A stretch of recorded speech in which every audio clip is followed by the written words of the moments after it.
ആശ്വാസം നേടാം. ഹൃത്തിനുള്ളിൽ ജീവൻ നൽകും വചനം, തിരുവചനം. യേശുവിൽ ഏറ്റവും പ്രിയപ്പെട്ട സഹോദരങ്ങളെ, ഇന്ന് നമ്മൾ ചിന്തിക്കുന്ന വിഷയം ലജ്ജ നീക്കുന്ന യേശു എന്നതിനെ പറ്റിയാണ്.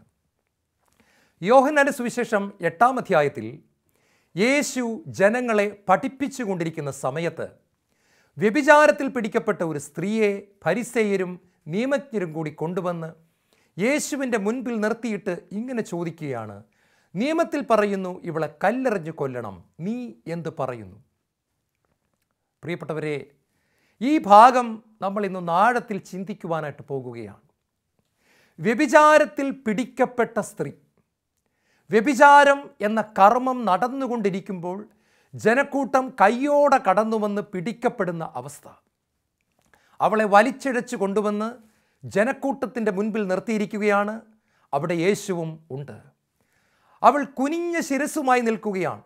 ഇടയ്ക്ക് അവളൊന്ന് ശിരസ് ഉയർത്തി നോക്കിയപ്പോൾ അവൾ കണ്ടത് തന്നെ പ്രസവിച്ച അമ്മ ആൾക്കൂട്ടത്തിൽ കണ്ണുനീരോടെ നിൽക്കുന്നതാണ്. തനിക്ക് ജന്മം നൽകിയ പിതാവ് കുനിഞ്ഞ ശിരസ്സുമായി അവിടെ നിൽക്കുന്നത് അവൾ കണ്ടു കാണണം. തൻ്റെ പ്രിയപ്പെട്ട സഹോദരങ്ങൾ ഇതാ എല്ലാവരും കുനിഞ്ഞ ശിരസ്സുമായി ലജ്ജയോടെ നിൽക്കുകയാണ്. തന്നെ പഠിപ്പിച്ച അധ്യാപകർ ആ കൂട്ടത്തിലുണ്ട്. തനിക്ക് ദൈവവചനം പകർന്നു തന്ന ആത്മീയ ഗുരുക്കന്മാർ ആ കൂട്ടത്തിലുണ്ട്. തൻ്റെ കൂടെ സ്കൂളിൽ പഠിച്ച സ്നേഹിതർ അവിടെയുണ്ട്. തൻ്റെ നാട്ടുകാരുണ്ട്, തൻ്റെ ബന്ധുക്കളുണ്ട്. എല്ലാവരുടെയും മുൻപിൽ കുനിഞ്ഞ ശിരസ്സുമായി അവൾ നിൽക്കുകയാണ്. ഇനി തനിക്ക് ജീവിക്കാൻ യാതൊരു നിർവാഹവുമില്ല. തൻ്റെ അഭിമാനം നഷ്ടപ്പെട്ടു, തനിക്കുള്ള സകലതും നഷ്ടപ്പെട്ടു. താനിതാ ഒന്നിനും കൊള്ളാത്തവളായി, വെറുക്കപ്പെട്ടവളായി തീർന്നിരിക്കുന്നു. എന്നെ കേട്ടുകൊണ്ടിരിക്കുന്ന പ്രിയപ്പെട്ടവരെ, ലോകം ഇത് തന്നെയാണ് ഒരു പാപിക്ക് കൊടുക്കുന്ന സമ്മാനം എന്ന് നമ്മൾ മനസ്സിലാക്കണം. പലപ്പോഴും നമ്മൾ വിചാരിക്കുന്നു ലോകത്തിൽ നിന്നും എനിക്കൊരുപാട് ആനന്ദം കിട്ടും. പക്ഷേ നമ്മൾ യഥാർത്ഥത്തിൽ പാപത്താൽ പിടിക്കപ്പെടുകയാണെങ്കിൽ നമ്മോട് കരുണ കാണിക്കുവാൻ ഒരൊറ്റ മനുഷ്യൻ പോലും ലോകത്തിൽ ഉണ്ടാവുകയില്ല. ലോകമെന്നും നമ്മളെ ക്രൂശിക്കത്തേയുള്ളൂ. ലോകമെന്നും നമ്മളെ വിധിച്ചു തള്ളത്തേയുള്ളൂ. ലോകമൊരിക്കൽ പോലും നമ്മോട് കരുണ കാണിക്കുകയില്ല എന്ന് ദൈവത്തിൻ്റെ വചനം ഇവിടെ നമ്മളെ വ്യക്തമായിട്ട് പഠിപ്പിക്കുകയാണ്. പാപത്തിൻ്റെ ശമ്പളം മരണമാണ് എന്ന് ബൈബിൾ പറയുമ്പോൾ പാപത്തോടൊപ്പം ലജ്ജയും അപമാനവും എല്ലാം കടന്നു വരികയാണ്.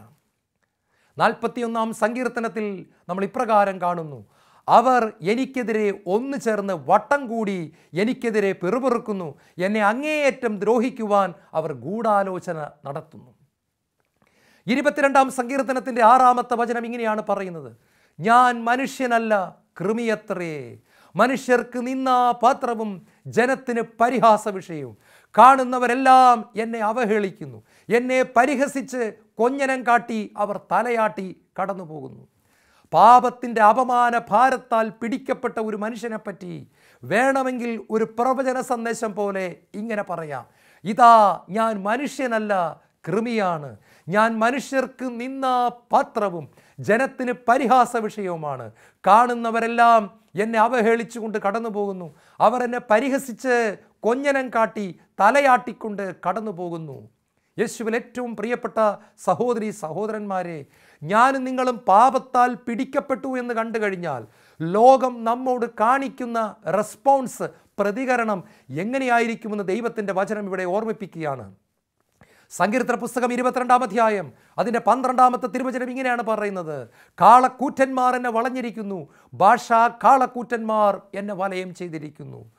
അവളെ കല്ലെറിയുക, അവളെ കല്ലെറിയുക എന്ന് പറഞ്ഞ് വിധിച്ചു തള്ളുന്ന ഒരു സമൂഹം, ഇതാണ് ലോകം.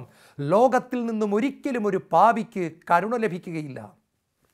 നല്ല സമരിയാക്കാരൻ്റെ ഉപമ യേശു പറഞ്ഞപ്പോൾ ജെറുസലേമിൽ നിന്നും ജെറീക്കോയിലേക്ക് പോയ ഒരു മനുഷ്യനെ വസ്ത്രങ്ങൾ ഉരിഞ്ഞുമാറ്റി പ്രഹരിച്ച് അവൻ്റെ കയ്യിലുണ്ടായിരുന്നതെല്ലാം അപഹരിച്ച് അവനെ ഒന്നിനും കൊള്ളാത്തവണ്ണം അടിച്ച് ഇടിച്ച് അവിടെ ചതച്ച് ഇട്ട് കളഞ്ഞു. പ്രിയപ്പെട്ട സഹോദരങ്ങളെ, ഒരു കാര്യം നമ്മൾ മനസ്സിലാക്കണം. ഒരു മനുഷ്യൻ ജെറൂസലേമിൽ നിന്നും ഇറങ്ങി ജെറീക്കോയിലേക്ക് പോവുകയാണ്. ജെറൂസലേം എന്ന് പറഞ്ഞാൽ സഭയുടെ കൂട്ടായ്മയാണ്. ജെറൂസലേം എന്ന് പറഞ്ഞാൽ അഭിഷേകമുള്ള സ്ഥലമാണ്.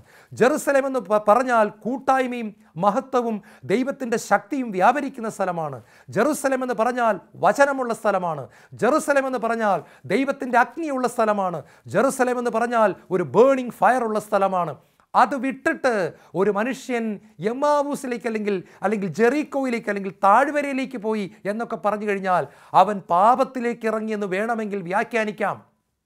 ദൈവവുമായുള്ള കൂട്ടായ്മ വിട്ട് ഒരു മനുഷ്യൻ പാപത്തിലേക്ക് പോയപ്പോൾ ലോകം അവന് കൊടുത്ത സമ്മാനം എന്താണെന്ന് നമ്മൾ കണ്ടില്ലേ?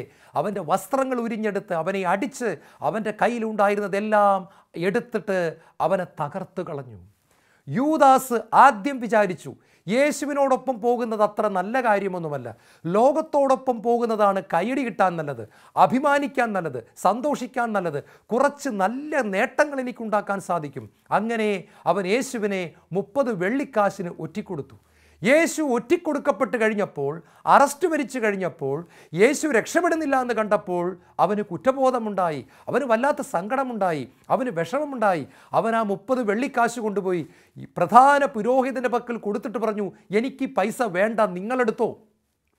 അവർ അതെടുക്കാൻ തയ്യാറായില്ല എന്ന് മാത്രമല്ല, അവർ അവനെ അടിച്ച് പുറത്താക്കുകയും കൂടെ ചെയ്തു. പ്രിയപ്പെട്ടവരെ, യേശുവിൽ നിന്നും അകന്നുപോയ യൂദാസ് ലോകത്തിൻ്റെ അംഗീകാരവും കയ്യടിയും കിട്ടുമെന്ന് പറഞ്ഞാണ് അവനത് ചെയ്തതെങ്കിലും അവൻ പാപം ചെയ്ത് കഴിഞ്ഞപ്പോൾ അവൻ്റെ കൂടെ നിന്നിരുന്ന ലോകത്തിൻ്റെ നേതാക്കൾ അവനെ നിഷ്കരുണം തള്ളിക്കളയുകയാണ്.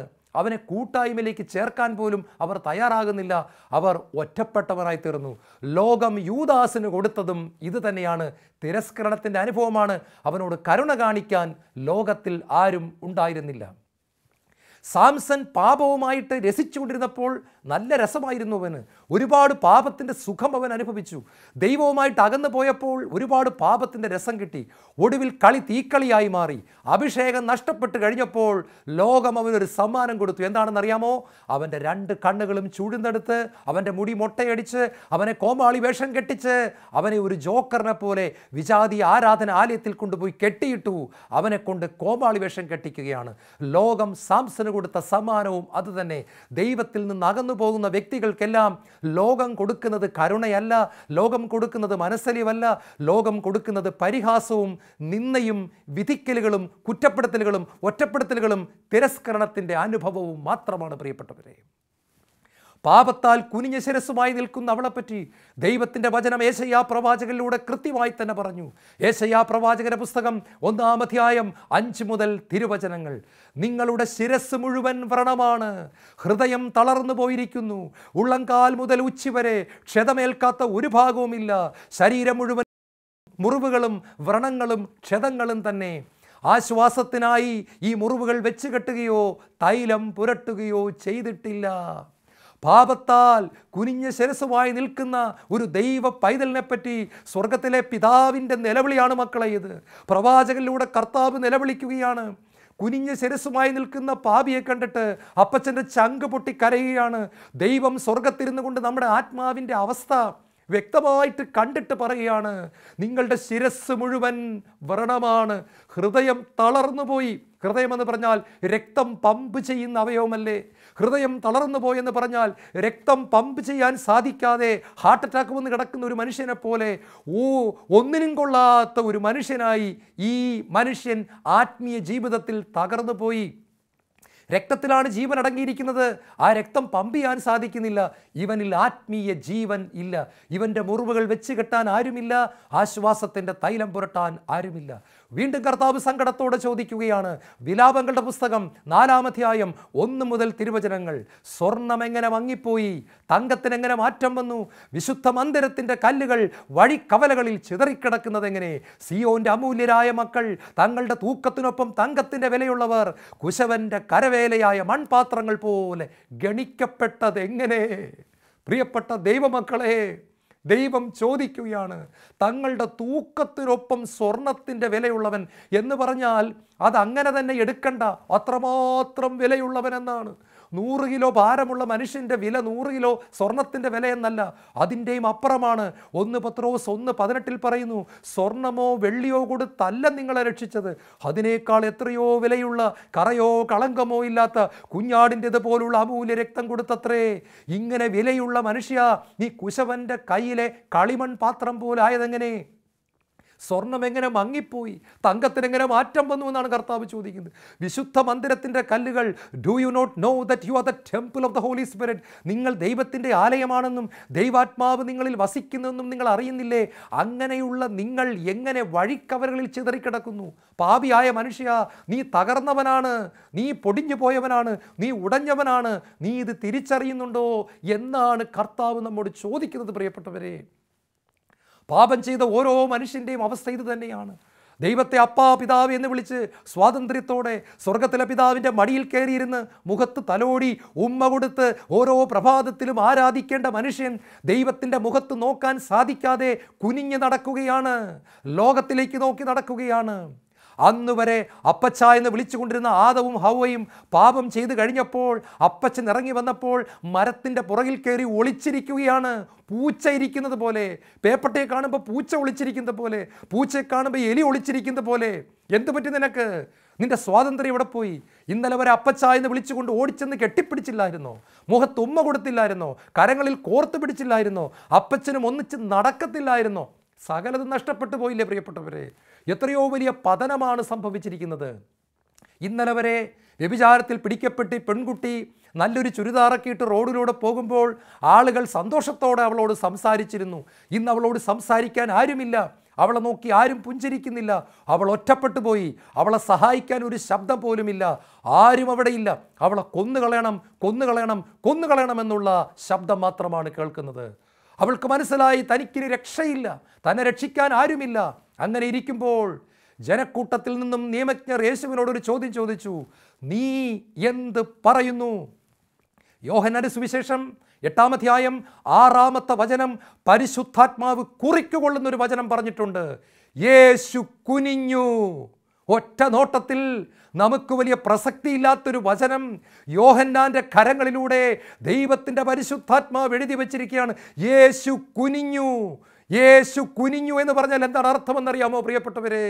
നിങ്ങൾ മനസ്സിലാക്കണം, അവിടെ അവൾ മാത്രമാണ് കുനിഞ്ഞു നിൽക്കുന്നത്, ബാക്കി എല്ലാവരും നിവർന്നു നിൽക്കുകയാണ്. അവൾ കുനിഞ്ഞു നിൽക്കുന്നു, ബാക്കി എല്ലാവരും അവളേക്കാൾ വലുതാണ്, അവളേക്കാൾ വലിയവരായി നിവർന്നു നിൽക്കുമ്പോൾ അവളുടെ മുൻപിൽ അവളേക്കാൾ കുനിയാൻ, അവളേക്കാൾ ചെറുതാകാൻ, അവളുടെ ദാസനാകാൻ, അവളുടെ മുമ്പിൽ എളിമപ്പെടാൻ, അവളുടെ കാലുകൾ കഴുകാൻ യേശു കുനിഞ്ഞ് നിലംബര പറ്റി കുനിഞ്ഞു. മണ്ണിലേക്ക് യേശു കുനിഞ്ഞു. ഫിലിപ്പിയ ലേഖനം 2-ാം അധ്യായം 6-ാമത്തെ തിരുവചനം, ദൈവത്തിൻ്റെ രൂപത്തിലായിരുന്നെങ്കിലും ദൈവത്തോടുള്ള സമാനത നിലനിർത്തേണ്ട കാര്യമായി പരിഗണിക്കാതെ തന്നെ ശൂന്യനാക്കി ദാസന്റെ രൂപം സ്വീകരിച്ച് ആകൃതിയിൽ മനുഷ്യനെ പോലെ കാണപ്പെട്ടു. മരണം വരെ, അതേ കുരിശു മരണം വരെ അനുസരണമുള്ളവനായി തന്നെ താഴ്ത്തി. ആകയാൽ ദൈവം അവനെ അത്യധികം ഉയർത്തി. യേശു ആദ്യം കുനിഞ്ഞത് സ്വർഗത്തിൽ നിന്നും പരിശുദ്ധ മറിയത്തിൻ്റെ ഗർഭപാത്രത്തിലേക്ക് അവനൊന്ന് കുനിഞ്ഞു. അവൻ കുനിഞ്ഞത് എന്തിനാണെന്നറിയാമോ? കുനിഞ്ഞ ശിരസുമായി നിൽക്കുന്ന മനുഷ്യനെ, എന്നെയും നിങ്ങളെയും ശിരസ് ഉയർത്തി ദൈവമക്കളാക്കി മാറ്റി. അപ്പാ പിതാവ് എന്ന് വിളിക്കാനുള്ള സ്വാതന്ത്ര്യം വീണ്ടും തരാൻ വേണ്ടി യേശു കുനിഞ്ഞു. യേശു എവിടെയെല്ലാം കുനിഞ്ഞിട്ടുണ്ടോ അവിടെ ഒരു അത്ഭുതം സംഭവിച്ചിട്ടുണ്ട്. സ്വർഗത്തിരുന്ന യേശു കുനിഞ്ഞത് പരിശുദ്ധ മറിയത്തിൻ്റെ ഉദരത്തിലേക്ക് വന്നപ്പോൾ മനുഷ്യർക്ക് രക്ഷ കിട്ടി. ജായിറോസിൻ്റെ മകൾ മരിച്ചു കിടക്കുകയാണ്, നിലത്ത് കിടത്തിയിരിക്കുന്നു, പുതപ്പ് കൊണ്ട് പുതച്ചിരിക്കുകയാണ് ശവശരീരം. യേശു കുനിഞ്ഞു. ബാലികയെ എഴുന്നേൽക്കുക എന്ന് പറഞ്ഞു, തലീത്ത കൂമി എന്ന് പറഞ്ഞു. യേശു കുനിഞ്ഞപ്പോൾ നിലത്ത് കിടന്നിരുന്ന ബാലിക എഴുന്നേറ്റു. ലാസറിൻ്റെ ശവകുടീരത്തിൻ്റെ മുമ്പിൽ യേശു കുനിഞ്ഞു. ലാസറേ പുറത്തു വരിക എന്ന് പറഞ്ഞു. ലാസർ പുറത്തു വന്നു. കൽഭരണികളിൽ തൊടാൻ യേശു കുനിഞ്ഞു. വെള്ളം വീഞ്ഞായി മാറി. അന്ധൻ്റെ കണ്ണുകളിൽ ചെളിയുണ്ടാക്കാൻ, അല്പം മണ്ണെടുക്കാൻ യേശു ഒന്ന് കുനിഞ്ഞു. അവന് കാഴ്ച കിട്ടി. പ്രിയപ്പെട്ടവരെ, തളർവാദ രോഗിയെ 4 പേർ ചേർന്ന് വീടിൻ്റെ മേൽക്കൂര ഇളക്കി കട്ടിലോടെ യേശു പ്രസംഗിക്കുന്ന സ്ഥലത്ത് കൊണ്ടുവന്നപ്പോൾ യേശു അവനെ തൊടാൻ വേണ്ടി ഒന്ന് കുനിഞ്ഞു. പ്രസംഗിച്ചുകൊണ്ട് നിന്ന യേശു ഒന്ന് കുനിഞ്ഞു. യേശു എവിടെ കുനിഞ്ഞിട്ടുണ്ടോ അതിൻ്റെ അർത്ഥം യേശു ഒന്നുകൂടെ ദാസനായി തീർന്നുവെന്നാണ്. യേശു ഒന്നുകൂടെ എളിമപ്പെട്ടുവെന്നാണ്. യേശു കുനിഞ്ഞിടത്തെല്ലാം മനുഷ്യൻ നിവർന്നിട്ടുണ്ട്. കുനിഞ്ഞു നിൽക്കുന്ന മനുഷ്യൻ അവിടെ എല്ലാം നിവർന്നു നിന്നിട്ടുണ്ട്. മരിച്ചു പോയവൻ എഴുന്നേറ്റ് വന്നു, തകർന്നവൻ പുനരുദ്ധരിക്കപ്പെട്ടു, മുറിവേറ്റവൻ സൗഖ്യമായി, ഇരുട്ടിലായവൻ പ്രകാശം കണ്ടു, കെട്ടപ്പെട്ടവൻ മോചിതനായി, അവൻ അഭിഷേകം പ്രാപിച്ചു. പ്രിയപ്പെട്ടവരെ, യേശു കുനിയുമ്പോൾ എല്ലാം അവിടെ അത്ഭുതം സംഭവിക്കുകയാണ്. എനിക്ക് ഈ ഭാഗം വായിച്ചപ്പോൾ സന്തോഷമായി. എൻ്റെ യേശു അവൾക്ക് വേണ്ടി ഒന്നുകൂടെ മണ്ണിലേക്ക് കുനിഞ്ഞു. ഞാൻ പാപം ചെയ്യുമ്പോൾ എൻ്റെ യേശു ഇതുപോലെ കുനിയും എന്നെ രക്ഷിക്കാൻ. എനിക്ക് ഉറപ്പാണ് പ്രിയപ്പെട്ടവരെ, നിങ്ങൾ പാപം ചെയ്യുമ്പോൾ യേശു നിങ്ങളുടെ മുമ്പിൽ കുനിയുകയാണ്. അവൻ അങ്ങനത്തെ ഒരു ദൈവമാണ്. പാപിയുടെ മുൻപിൽ ഞെളിഞ്ഞു നിന്നുകൊണ്ട് ഞാൻ വലിയ സർവശക്തനാണെന്ന് കാണിക്കുന്ന അഹങ്കാരിയായ ഒരു ദൈവമല്ല നമ്മുടെ ദൈവം. നമ്മുടെ ദൈവം ഒത്തിരി എളിമയുള്ളവനാണ്. He's a humble God. How Jesus is humble, so humble. യേശു എളിമയുള്ളവനാണ്. യേശു കുനിഞ്ഞു, നിലംപറ്റി കുനിഞ്ഞു. അവൾ അതിൻ്റെ ഇടയ്ക്ക് ഒരു കാഴ്ച കണ്ടു. എല്ലാവരും അവളുടെ മുകളിൽ നിവർന്നു നിൽക്കുമ്പോൾ ഒരാൾ അവളെക്കാൾ താഴുന്നു. അവൾക്ക് മനസ്സിലായി, ഇവിടെ ഇതാ എന്നേക്കാൾ ഒരാൾ താഴ്ന്നു പോവുകയാണ്. യേശു മണ്ണിലേക്ക് കുനിഞ്ഞിരുന്നു. പ്രിയപ്പെട്ട സഹോദരങ്ങളെ, മണ്ണിൽ അവൻ വിരൽ കൊണ്ട് എഴുതി. ദ ഫിംഗർ ഓഫ് ഗോഡ്, ദൈവത്തിൻ്റെ വിരൽ. പുറപ്പാട് പുസ്തകത്തിൽ നമ്മൾ കാണുന്നു, കൽപ്പലകകളിൽ ദൈവത്തിൻ്റെ വിരൽ 10 കൽപ്പനകൾ എഴുതി മനുഷ്യന് രക്ഷ കൊടുക്കുവാൻ, വചനം കൊടുക്കാൻ മോശയുടെ കരങ്ങളിൽ അവൻ്റെ വിരലുകൾ കൽപ്പലകളിൽ എഴുതിയ കൽപ്പനകൾ ദൈവം കൊടുത്തതിൻ്റെ ഒരു ഓർമ്മയാചരിക്കുന്നത് പോലെ യേശു മണ്ണിൽ എഴുതിയത് എന്തായിരിക്കാം? ഞാൻ ഇങ്ങനെ ചിന്തിക്കുന്നു, ഒന്നുകിൽ യേശു 10 കൽപ്പനകളായിരിക്കാം എഴുതിയത്. അതിൽ വ്യഭിചാരം ചെയ്യരുത് എന്നുള്ള ഭാഗം വന്നപ്പോൾ അത് അവൾ കണ്ടു കാണും, ജനങ്ങളെല്ലാം കണ്ടു കാണും. ഒന്നുകിൽ യേശു എഴുതിയത് 10 കൽപ്പനകളായിരിക്കാം, എനിക്കറിയില്ല. രണ്ടാമത് യേശു എഴുതിയത് ദൈവം സ്നേഹമാണ് എന്നായിരിക്കാം. ഒന്നുകിൽ യേശു എഴുതിയത് കരുണ എന്നായിരിക്കാം. യേശുവിൻ്റെ ജീവിതം പഠിക്കുമ്പോൾ ഞാൻ വിശ്വസിക്കുന്നു യേശു എഴുതിയത് കരുണ എന്ന് തന്നെ. കരുണ, കരുണ, കരുണ, കരുണ എന്നായിരിക്കാം അവൻ ആവർത്തിച്ച് എഴുതിയത്. ചിലർ പറയുന്നത് കേട്ടിട്ടുണ്ട്, അവിടെ നിൽക്കുന്ന ആളുകളുടെ പാപമാണ് യേശു എഴുതിയത്. യേശുവിന് അങ്ങനത്തെ ഒരു സ്വഭാവം ഉണ്ടോ പ്രിയപ്പെട്ടവരെ? യേശു എത്രയോ എളിമയുള്ള വ്യക്തിയാണ്. ആരുടെയും പാപം പരസ്യമായിട്ട് വിളിച്ചു പറഞ്ഞ് ഒരു വ്യക്തിയെ അവഹേളിക്കാനും അവൻ്റെ ശിരസ് കുനിപ്പിക്കാനും നോക്കുന്ന ഒരാളാണോ യേശു? അങ്ങനെ ആരുടെയെങ്കിലും പാപം നേരിട്ട് പറയണമെങ്കിലും അത് ഒറ്റയ്ക്ക് പറയുന്ന ആളല്ല യേശു. സമരിയാക്കാരി സ്ത്രീക്ക് 5 ഭർത്താക്കന്മാരുണ്ടായിരുന്നെന്നും ഇപ്പോഴുള്ളവൻ ഭർത്താവല്ല എന്നും അവളോട് വിളിച്ചു പറയുന്നതിന് മുമ്പ് ശിഷ്യന്മാരെ ആഹാരം വാങ്ങിക്കാൻ പറഞ്ഞു വിട്ടവനല്ലേ യേശു? ശിഷ്യന്മാരുടെ മുൻപിൽ വെച്ച് പോലും അവളുടെ പാപം വിളിച്ചു പറയാൻ യേശു തയ്യാറായിരുന്നില്ല പ്രിയപ്പെട്ടവരെ. യേശു അങ്ങനത്തെ ഒരു യേശുവാണ്. അതുകൊണ്ട് യേശു ആളുകളുടെ പാപം എഴുതിയെന്നൊന്നും ഞാൻ വിശ്വസിക്കുന്നില്ല. ഞാൻ വിശ്വസിക്കുന്നത് എൻ്റെ യേശു, നമ്മുടെ പൊന്ന് കർത്താവ് എഴുതിയത് കരുണ, മേഴ്സി, മേഴ്സി, കരുണ എന്നാണ് യേശു എഴുതിയത്. അവൻ കരുണ എന്ന് എഴുതിയതിന് ശേഷം അവൻ എഴുന്നേറ്റു. അവൻ എന്തെങ്കിലും എഴുതിയാൽ അത് സംഭവിക്കും. കാരണം അവൻ കൽപ്പനകളിൽ എഴുതിയത് ദൈവത്തിൻ്റെ വചനമാണ്. ആകാശവും ഭൂമിയും കടന്നു പോയാലും മാറ്റമില്ലാത്ത വചനമാണ്. അവൻ എഴുന്നേറ്റിട്ട് അവളെ ഒന്ന് നോക്കി. അവിടെ എല്ലാവരും അവളെ ശിക്ഷിക്കാൻ നിൽക്കുമ്പോൾ മനുഷ്യവർഗത്തിൻ്റെ പാപം സ്വന്തം ചുമലിലേറ്റാൻ സ്വർഗം വിട്ട് കടന്നു വന്നവൻ, ലോകത്തിൻ്റെ രക്ഷകൻ, ഞാൻ വന്നത് നീതിമാന്മാരെ തേടി അല്ല പാപികളെ തേടി എന്ന് പ്രസംഗിച്ചവൻ, അത് തെളിയിക്കാൻ തന്നെ തീരുമാനമെടുക്കുകയാണ്. അവളെ രക്ഷിക്കാൻ യേശുവിന് മനസ്സായി. അവളെ രക്ഷിക്കാൻ യേശു തീരുമാനമെടുക്കുകയാണ്. താൻ വന്നത് ഇതിനാണ്, പാപിയെ ശിക്ഷിക്കാനല്ല, പാപിയുടെ പുറത്ത് തുപ്പാനല്ല, പാപിയെ അടിക്കാനല്ല, പാപിയെ വേദനിപ്പിക്കാനല്ല, പാപിയുടെ പുറത്ത് തൈലം വയ്ക്കാൻ. ഞാൻ നേരത്തെ പറഞ്ഞില്ലേ, യെശയ്യാ പ്രവാചകന്റെ പുസ്തകം 1-ാം അധ്യായത്തിൻ്റെ 5-ാമത്തെ വാക്യത്തിൽ നിങ്ങളുടെ ശിരസ് മുഴുവൻ വ്രണമാണ്, ഹൃദയം തളർന്നുപോയി, മുറിവ് വെച്ച് കെട്ടാൻ ആരുമില്ല, ആശ്വാസ തൈലം പുരട്ടാൻ ആരുമില്ല എന്ന് പറഞ്ഞില്ലേ? യേശു പറയാണ്, മനുഷ്യരാരുമില്ലെങ്കിൽ ഞാൻ വന്നിരിക്കുന്നു, ദൈവമായ ഞാൻ മുറിവ് വെച്ച് കെട്ടാൻ വന്നിരിക്കുന്നു, ശിരസിലെ വ്രണം തൈലം പുരട്ടാൻ ഞാൻ വന്നിരിക്കുന്നു, മകളെ ഞാൻ വന്നിരിക്കുന്നു. നിങ്ങളിൽ പാപമില്ലാത്തവൻ അവളെ കല്ലെറിയട്ടെ. ഒരൊറ്റ വചനം, അതോടുകൂടി സകലരുടെയും കൈകളിലെ കല്ലുകൾ നിലത്തു വീണു. യേശുവിനറിയാം നമ്മളെ എങ്ങനെയാണ് രക്ഷിക്കേണ്ടതെന്ന്. കൈ നീട്ടി തൊടണമെങ്കിൽ അവൻ തൊടും, ചെളി പുരട്ടണമെങ്കിൽ അവനത് ചെയ്യും, കൽപ്പിക്കണമെങ്കിൽ അത് ചെയ്യും, വെള്ളത്തിൻ്റെ മുകളിൽ കൂടെ നടക്കണമെങ്കിൽ അത് ചെയ്യും, തീയിൽ വരണമെങ്കിൽ അവന് ചെയ്യും. ഇവിടെ അവനറിയാം, ഒരു ജ്ഞാനത്തിൻ്റെ വചനം പറഞ്ഞാൽ മതി, ഒരൊറ്റ വചനം, അതോടുകൂടി സകലരുടെയും കല്ലുകൾ താഴെ വീണ് എല്ലാവരും സ്ഥലം വിട്ടു. യേശു പറഞ്ഞു, മോളെ എല്ലാവരും പോയി, ഞാനും നിന്നെ വിധിക്കുന്നില്ല. കാരണം ഞാൻ വിധിക്കാൻ വന്നതല്ല മോളെ, ഞാൻ രക്ഷിക്കാൻ വന്നതാണ്. നീ പൊക്കോ, ഇനി പാപം ചെയ്യരുത് കേട്ടോ. അപ്പോഴവൾ കരഞ്ഞു കാണും. അന്നേരം വരെ അവൾ കരഞ്ഞു എന്ന് എനിക്കറിയത്തില്ല. അവൾ കുനിഞ്ഞു നിന്ന് അവൾ ആ സമയത്ത് പൊട്ടിപ്പോയി. കാരണം അവൾ കണ്ടത് കരുണയാണ്. കരുണയെന്ന് മണ്ണിൽ എഴുതിയത് കണ്ട അവൾ ഇപ്പോൾ കാണുന്നത് കരുണയുടെ കണ്ണുകളാണ്. കരുണ കണ്ണും മൂക്കും കൈയും നാക്കും സ്വീകരിച്ച് തൻ്റെ മുമ്പിൽ നിൽക്കുന്നത് അവൾ കണ്ടു. അവൾ വിങ്ങിപ്പൊട്ടിക്കൊണ്ട് അങ്ങോട്ടേക്ക് പോകുമ്പോൾ അവൾ തീരുമാനമെടുത്തു, ഇല്ല, ഇനി പഴയ ജീവിതത്തിലേക്ക് ഞാനില്ല, ഞാനൊരു പുതിയ സൃഷ്ടിയാകും, ഞാനൊരു പുതിയ മനുഷ്യ സ്ത്രീയായി ജീവിക്കും, ഞാൻ എൻ്റെ യേശുവിന് വേണ്ടി ജീവിക്കും. മാസങ്ങൾ കടന്നുപോയി. ഒരു ദിവസം അവളുടെ വീട്ടിലിരുന്ന് അവൾ പ്രാർത്ഥിച്ചു കൊണ്ടിരിക്കുമ്പോൾ ഒരു ശബ്ദം കേട്ടു. അവൾ ജനലിലൂടെ നോക്കിയപ്പോൾ ഒരു കാഴ്ച കണ്ടു. ഒരാൾ കുരിശും ചുമന്നുകൊണ്ട് പോകുന്നു. ആളുകളെല്ലാം കൂക്കി വിളിച്ചുകൊണ്ട് പോകുന്നു. പട്ടാളക്കാർ അടിക്കുന്നു. അവൾ ഓടി വന്നു. അവൾ ആൾക്കൂട്ടത്തിലൂടെ വന്നപ്പോൾ ഒരു കാഴ്ച കണ്ടു. തൻ്റെ യേശുവിനെയാണ് പട്ടാളക്കാർ അടിക്കുന്നത്. തന്നെ രക്ഷിച്ച കർത്താവ് മുൾമുടി അണിഞ്ഞ് കുരിശുമാട്ട് പോവുകയാണ്. അവൾക്ക് സഹിക്കാൻ സാധിച്ചില്ല. അവൾ പൊട്ടിക്കരഞ്ഞു. നമ്മൾ വചനത്തിൽ വായിച്ചില്ലേ, യേശു ജെറുസലേമിലെ സ്ത്രീകളെ ആശ്വസിപ്പിക്കുന്നു. തന്നെ ഓർത്ത് കരഞ്ഞ സ്ത്രീകളെ അവൻ ആശ്വസിപ്പിക്കുന്നു. ഞാൻ ഉറച്ചു വിശ്വസിക്കുന്നു, ആ സ്ത്രീകളുടെ കൂട്ടത്തിൽ അവൾ ഉണ്ടായിരുന്നു. അവൾ പൊട്ടിക്കരഞ്ഞു, കർത്താവേ, നീ എൻ്റെ പാപമാണ് വഹിക്കുന്നത്, എനിക്ക് കിട്ടേണ്ട ശിക്ഷ നീ അനുഭവിക്കുന്നു, നീ എനിക്ക് പകരക്കാരനാണ്. You are my substitute my lord. നീ എൻ്റെ കർത്താവാണ്, നീ എൻ്റെ ദൈവമാണ്. അവൾ പൊട്ടിക്കരഞ്ഞു. അവൾ ഗാഗുൽത്താ വരെ പോയി കാണും. ബൈബിൾ പറയുന്നു, അവിടെ കുറച്ച് സ്ത്രീകൾ കുരിശൻ ചുവട്ടിൽ നിന്നിരുന്നു. ഞാൻ വിശ്വസിക്കുന്നു അതിൽ അവൾ ഉണ്ടായിരുന്നു. യേശു അടക്കപ്പെട്ടു. പ്രിയപ്പെട്ടവരെ, 1 കൊരിന്ത്യർ 15-ാം അധ്യായത്തിൽ നമ്മൾ വായിക്കുന്നു, 3-ാം ദിവസം യേശു ഉയർത്തതിന് ശേഷം 500 പേർക്ക് പ്രത്യക്ഷപ്പെട്ടു. ഞാൻ വീണ്ടും കാണുകയാണ്, അതിലൊന്ന് ഈ സ്ത്രീയാണ്. ഉയർത്തെഴുന്നേറ്റ യേശുവിനെ അവൾ കണ്ടു.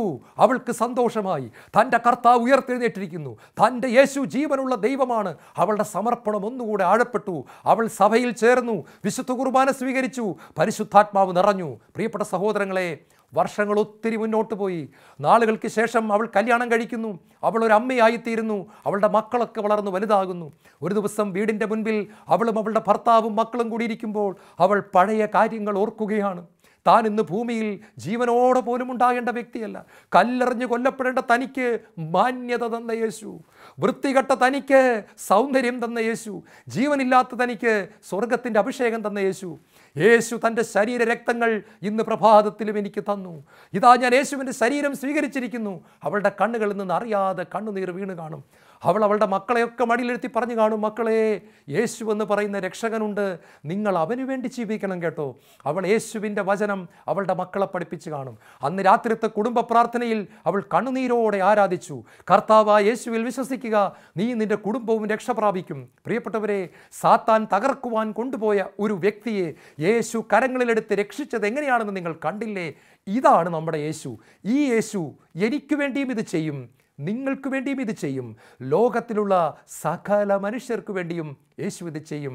ഞാൻ വന്നത് നഷ്ടപ്പെട്ടു പോയതിനെ അന്വേഷിച്ച് കണ്ടെത്താനാണ് എന്ന് അവൻ പറഞ്ഞില്ലേ? ഇതാണ് ദൈവം. നിങ്ങൾക്ക് ദൈവത്തെ കാണണമെങ്കിൽ യേശുവിനെ നോക്കുക. യേശുവിനെ കാണുന്നവൻ ദൈവത്തെ കാണുന്നു. ദൈവത്തിൻ്റെ സ്വഭാവം കാണണമോ? യേശുവിൻ്റെ മുഖത്തേക്ക് നോക്കുക. You can see the true living God. ജീവനുള്ള ദൈവത്തെ നിങ്ങൾക്ക് കാണാം. യേശു പറഞ്ഞു, എന്നെ കാണുന്നവൻ പിതാവിനെ കാണുന്നു. കണ്ണുകളടയ്ക്കാം. യേശുവേ, ഞങ്ങൾ പ്രാർത്ഥിക്കുകയാണ് ഒരു നിമിഷം.